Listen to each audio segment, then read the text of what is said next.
NEET পরীক্ষায় নজিরবিহীন সাফল্য পেয়ে নজর কেড়েছে দক্ষিণ দিনাজপুর জেলার বেলবাড়ি অঞ্চলের এক সাধারণ পরিবারের ছেলে প্রিয়ব্রত সরকার।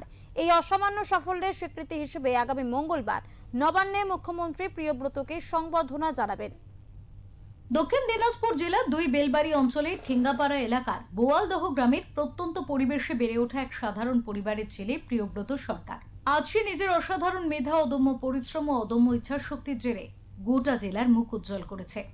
2026 সালের নিট পরীক্ষায় প্রিয়ব্রত সর্বভারতীয় র্যাঙ্ক 784, ওবিসি ক্যাটাগরিতে 237তম র্যাঙ্ক এবং 663 নম্বর অর্জন করেছে।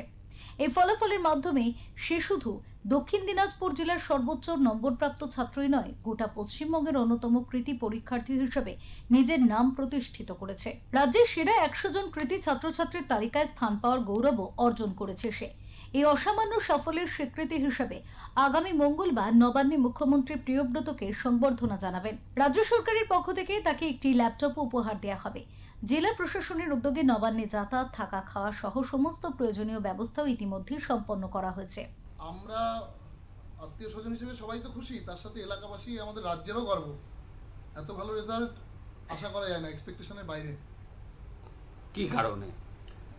কারণ দেখুন, এই নিট তো কোটি কোটি ছেলে মেয়ে স্বপ্ন দেখে, আর গরিব হোক ধনী হোক বিভিন্ন ফ্যামিলি থেকে লক্ষ লক্ষ টাকা কোচিং সেন্টারে খরচা করে চেষ্টা করে বছরের পর বছর, কিন্তু নিজের প্রচেষ্টায় সফলতা পেয়েছে। তার মধ্যে এরকম একটা গ্রাম থেকে, এটা সত্যি আশার বাইরে। টিনের ছাউনি দেওয়া ছোট্ট একটি বাড়িতে সীমাহীন আর্থিক সংকটের মধ্যেই বড় হয়েছে প্রিয়ব্রত। পরিবারের আর্থিক দুরবস্থা কখনো তার পড়াশোনার ইচ্ছাকে দমিয়ে রাখতে পারেনি।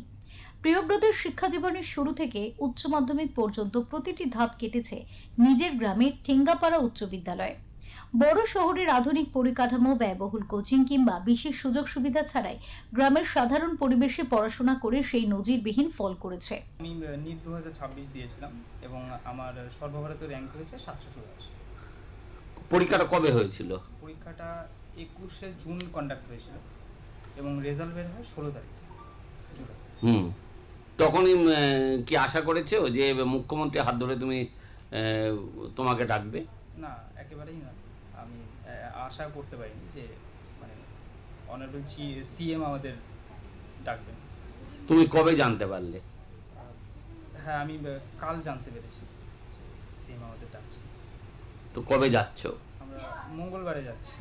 প্রিয়ব্রতের এই অনন্য অর্জন শুধু একটি পরীক্ষায় ভালো ফলের গল্প নয়, এটি সংগ্রামের বিরুদ্ধে জয়ের গল্প, দারিদ্র্যের বিরুদ্ধে লড়াইয়ের গল্প এবং স্বপ্নকে বাস্তব রূপ দেওয়া এক অনুপ্রেরণামূলক অধ্যায়। তার এই সাফল্য শুধু দক্ষিণ দিনাজপুরের নয়, সমগ্র পশ্চিমবঙ্গের গর্ব। শঙ্কু কর্মকারের রিপোর্ট, ওঙ্কার বাংলা।